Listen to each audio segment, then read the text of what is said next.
Hey guys, what's up? In this video, I'll show you how you can export a video in DaVinci Resolve. It's quite a simple process, so just follow me till the end to get a good idea on how you can do this. Now, once you have completed editing your video, you can go ahead and click on this button right here. It's called Deliver. Once you have clicked on this, you will come onto this page and you can select on whether or not you want to render or export the entire timeline, or you can select an in and out range, which means you can give a range for which the video will be rendered only within that range. For now, I'll click on entire timeline because I want the entire video. Once that is done, you can give this file a name. I'll give it slow-mo cartwheel. Once I have given this a name, you can give the file location. So once the rendering or the exporting process is done, it will get saved there. Make sure you select someplace. I'll quickly go ahead and put it at videos. Click on save. Once all of this is done, you can go ahead and select the format.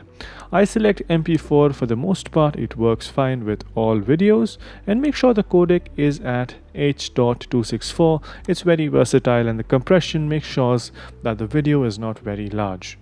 Now, under resolution, you can select the default 1920 by 1080, which this clip is. Otherwise, you can select all the other any of the other options if you want to increase or decrease the quality.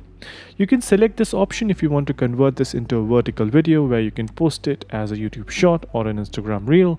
It's a very handy tool if you want to directly convert this into a vertical video, but make sure you have everything centered, otherwise some parts of the video might get cut, or there will be black bars added on the top and bottom. Once all these settings are done, make sure you let all of these settings be the way they are and just click on add to render queue.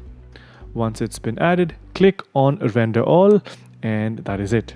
You have now successfully exported this video. You can go ahead and check it out in the location. You will see that the video has now been rendered. Yeah, that's pretty much it for this video. Hope you guys found it helpful. If you did, make sure you subscribe to the channel, like the video, and also comment down below on what next videos we should make. So yeah, that's pretty much it for this one. Thank you for watching. Bye bye.